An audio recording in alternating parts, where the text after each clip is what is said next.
Have you ever caught a banded walleye before? Oh, the last Lake Huron NWT was one, and your close call of the week. Yikes. We got that and more coming up right now in Target Walleye's Top 5, brought to you by our friends at Sea Foam and SCHEELS. Let's dive on in.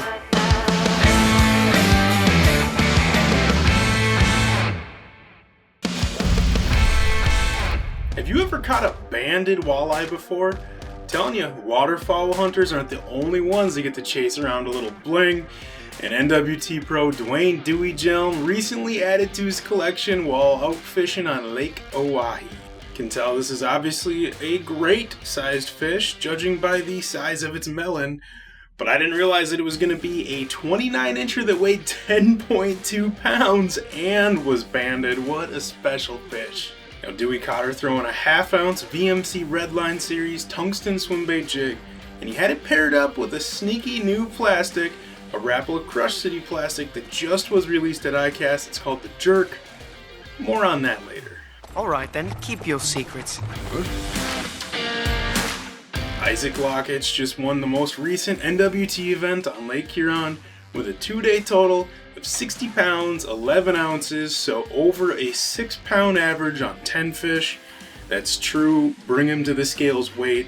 Now the tournament was based out of Alpena, Michigan, but Isaac made a 95-mile run one way up to the Drummond Island area where he caught his fish. He even had to stop for gas on the way. He gave himself about 3 hours to make the trek back on day 1. But the run back on day 2 wasn't as smooth because Mother Nature decided to show up to the party.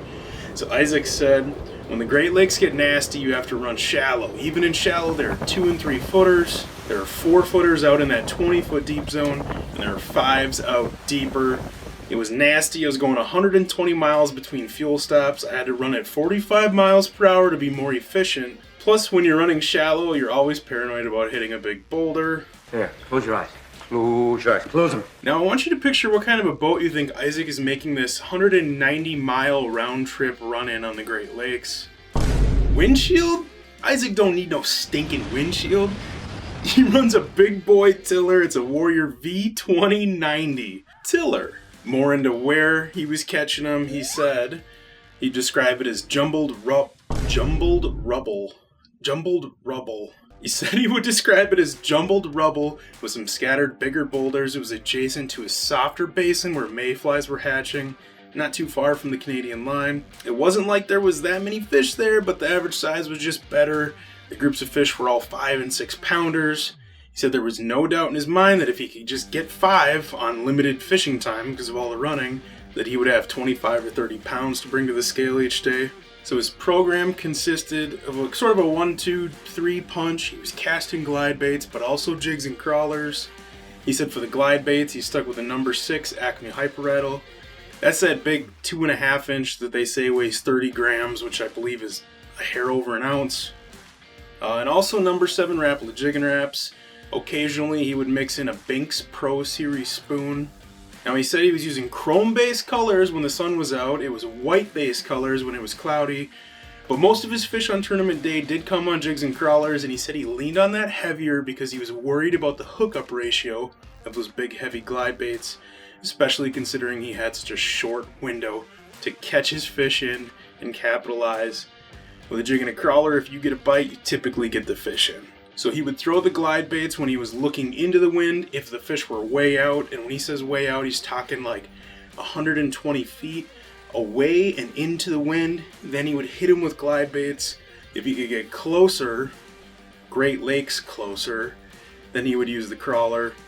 So closer in this context means like 80 to 100 feet out, which to the average Joe might as well be a mile. He also said that when he was trying to cast at these close fish, 80 to 100 feet out with a jig and crawler, 1 out of every 4 casts, he would lose his crawler because it would whip off. Those are some walleye fishing problems nowadays. So Isaac has won a ton of big tournaments over the years. In fact, earlier this summer, he just won the AIM National Championship or National Shootout and took home a $105,000 boat. But this is his first NWT win. He's been the bridesmaid many times before, second place. He took second place to Max Wilson, Corey Springle, and John Hoyer. But this day, he got to be the one rocking white. Big congrats, Isaac. I thought only baitcasters could get birds' nests, so seeing one on a spinning reel is news to me. Such a cool picture. Christina Boggs was the one who originally posted it, and she said her friend in southern Arizona hangs his fishing rods from the ceiling, and then a hummingbird found it suitable for a bird's nest.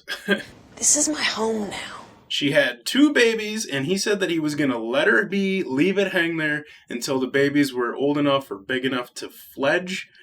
Fledge, I think is what he said, which I believe is a fancy way of saying get their wings going. Fly. I'm flying.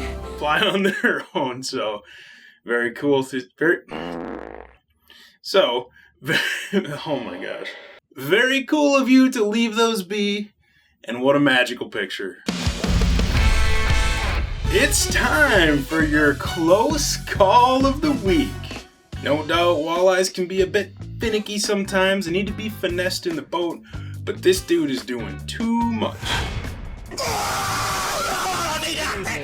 You know his life flashed before his eyes when that Rapala scatter rat minnow skittered and scattered right on into his lap. And I don't care how good of buddies we are, you're getting that one out on your own. That's a no from me, dog.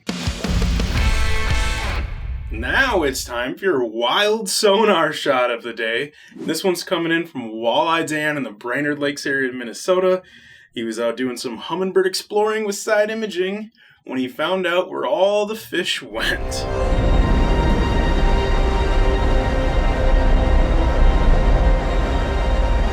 Sketchy. Mother Nature, you crazy. You couldn't pay me $1 million to swim down into the bottom of that hole and find out what's waiting. Well, okay, yeah, for $1 million, I'd go hang out down there for sure. That wraps up this week's Top 5. A big shout out to our friends at Sea Foam and SCHEELS for making this fun video series possible. If you want more fishing related content like this, sign up for our free Target Walleye emails at targetwalleye.com. We'll see you back at 7.